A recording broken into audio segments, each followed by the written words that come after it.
Баткен эркен экономикалык аймагын ачуу боюнча маселе парламентте кайрадан көтөрүлүп, талаш тартыш менен коштолду. Тармактык комитет мыйзам долбоорун кароону токтотууну дагы сунуштады. Буга негиз катары Кыргызстандын ИАЭПке кошулуусу менен 2017-жылдан тарта жалпы эле эркин экономикалык аймактардын иштөө тартиби өзгөрө тургандыгы айтылды.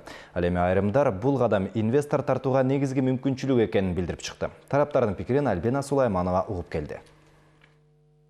Баткен облусу негизинен өрүк жана күрүчү менен белгилүү, анткен менен облустагы өндүрүштү өркүндөтүүгө кызыккан инвесторлор дээрлик жокко эсе. Мындан улам эл өкүлдөрү Баткен эркин экономикалык аймагын куруу маселесин бүгүнкү отурумда кайрадан көтөрүп чыкты. Депутаттардын пикиринде эркин экономикалык аймак кыска убакыт ичинде экономиканын деңгээлин көтөрүүгө шарт түзмөк.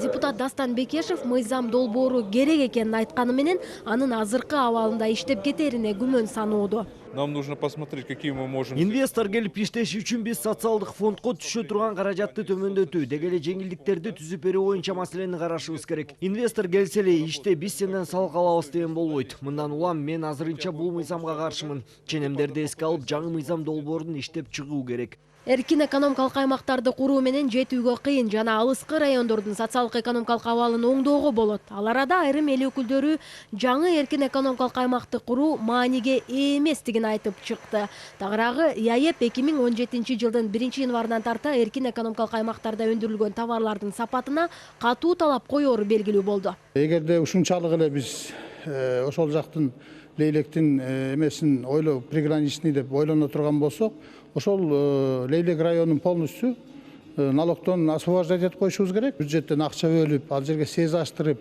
ал жерге дирекция койдуруп, бир нерсе кылып, кайра башынан баштап отурбай. Бүгүнкү күндө Кыргызстанда ири 5 эркин экономикалык аймак бар. Алар Бишкек, Нарын, Маймак, Каракол жана Лейлек эркин экономикалык аймактары. Адистер белгилегендей, азыркы тапта сез Бишкек гана туруктуу иштеп жатат. Калгандарынан натыйжа деле чыкпагандай. Мындан улам жалпы эле эркин экономикалык аймактар маселеси түп тамырынан каралышы керек экенин экономика министри Арзыбек Кожошов билдирди. Нарында, Караколдо иштеп аткан эркин соода борборлор, алар өзүнүн максатына жетпей жакшы деп айтат.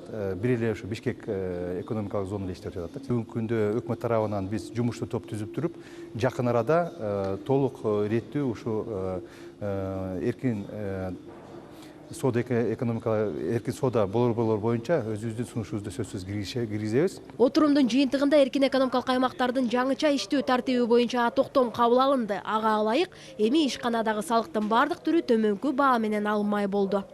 Альбина Сулайманова, Жибек Апарбекова, Алмаз Нурманбетов, Коомдук 1 канал.